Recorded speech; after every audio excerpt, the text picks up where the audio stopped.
Don't forget to subscribe so you never miss a moment. Right guys, welcome back to the channel. Got an underrated 11 today.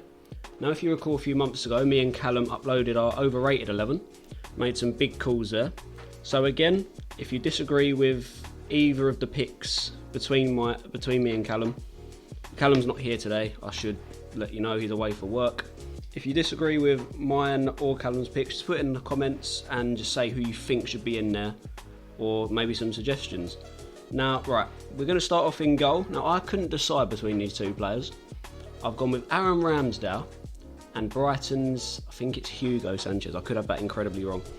But yeah, I think Ramsdale is starting to get his credit, but he's still a quality keeper. He brings personality to the team. He's a joker, a leader. And he seems more solid than Sanchez, because whenever I've seen Brighton play, I don't know if I'm watching the wrong games, but Sanchez is more error prone and more flappy. They're both good distributors, both play for their countries.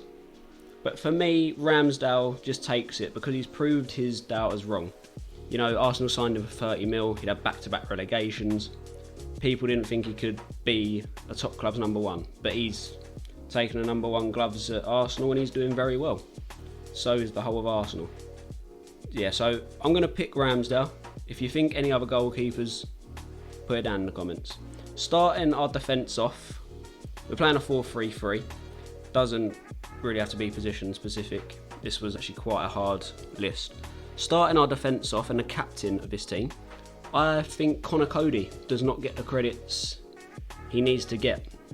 Leader, puts his body on the line, good personality. I don't know why Wolves shipped him out to Everton. I don't know why they've done that. I think their team's got worse for it. And I personally think he should be on the plane to Qatar. Another Englishman. All our defence is English actually. I've just looked. Next defender, again, not position specific. Kyle Walker-Peters. You know, he got branded a Tottenham reject. He was a bit of a joke because his name was Kyle Walker-Peters, obviously linked to Kyle Walker. But he's come into his own at Southampton. He's earned a call up to the national squad. And I just think he's a solid all-round right-back.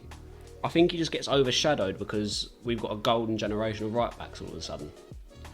Including the likes of Trippier, Trent, James, Kyle Walker. It's a shame he gets overshadowed because he's a quality little right-back. Southampton have picked up a really good full-back there. Our next defender, this one might be a bit controversial. I've gone with Eric Dyer. Now, people say, oh, he's reckless, he's hard-headed. I think he's a quality player, he just needs the right management. And Conte is getting the best out of him this season. You know, he's proven attacking threat as well from like set pieces and headers. He's a solid defender, ain't afraid to go in for a naughty one as well. So, it's what you need in a defender. I think he's cut out the recklessness. And he's really proved himself to be solid in a back line. And again, I think he should go to the World Cup, just on form. But again, that's another video. The next one, maybe a little bit of a toss-up. I've gone Ben White.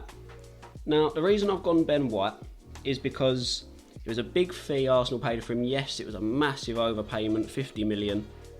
But he's okay. He does very well. Obviously, he's not a £50 million player. But he's had one or two bad games at Arsenal. But ever since then, he's doing well. I think he plays right back as well, and he does well. Because I've seen the last few games he's played as right back, the wingers he's pocketed. I mean, you can't argue with it. So yeah, he's versatile, young, ball playing. Just seems a perfect fit for an Arsenal team and possibly England.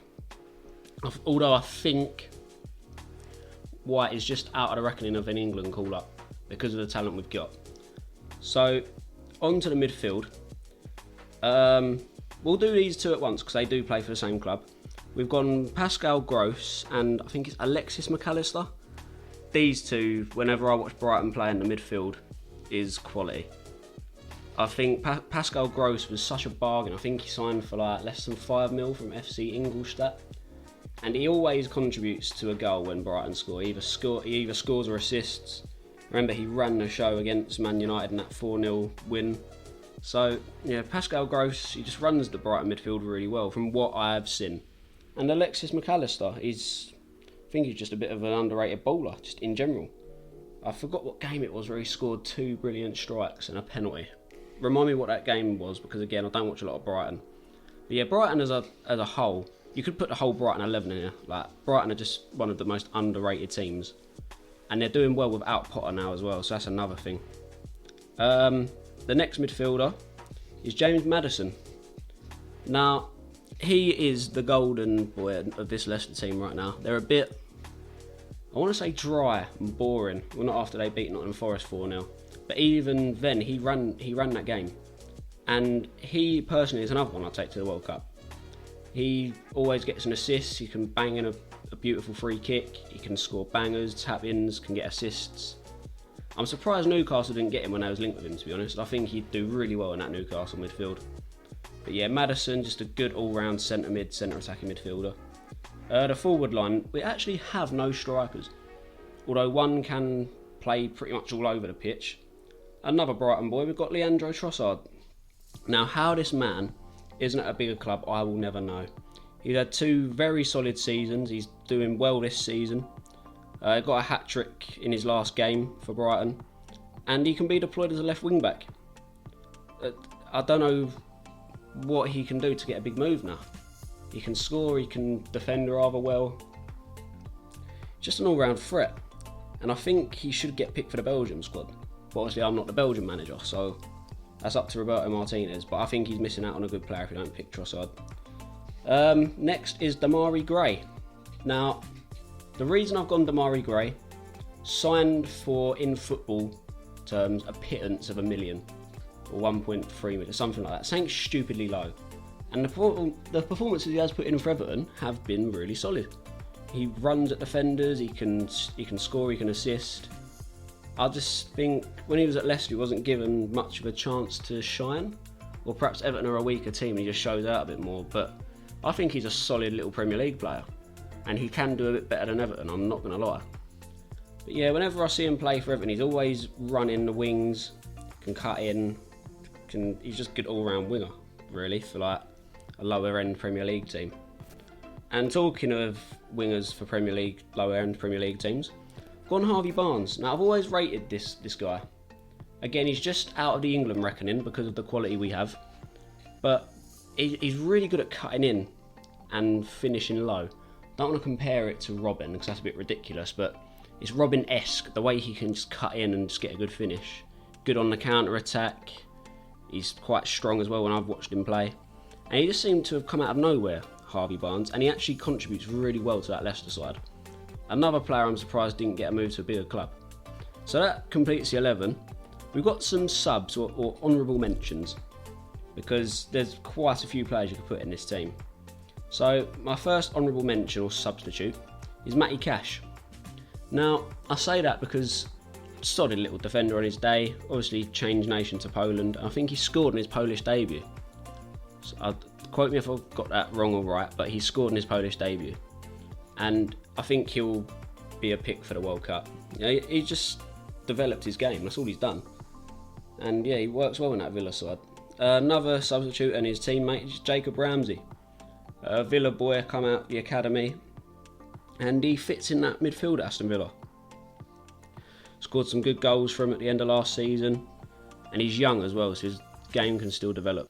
Another substitute, Max Kilman from Wolves. He's quite tall, quick, aerially strong, ball-playing left-footed centre-back, so he gets the hype for that. We'll see how he gets on, because there were people saying he should get an England call-up. I don't think he should yet. The last substitute is Zinchenko. Now, I don't think City should have got rid of him. Bold call.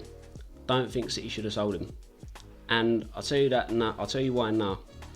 Man City struggle with left backs, right? He's a perfectly capable left back. He can overlap, he can defend. He's just very versatile. Like, he can play centre mid, he can play left back. Versatility is so crucial in the modern game. And for me, Zinchenko is one of the Mr. Versatiles of the game.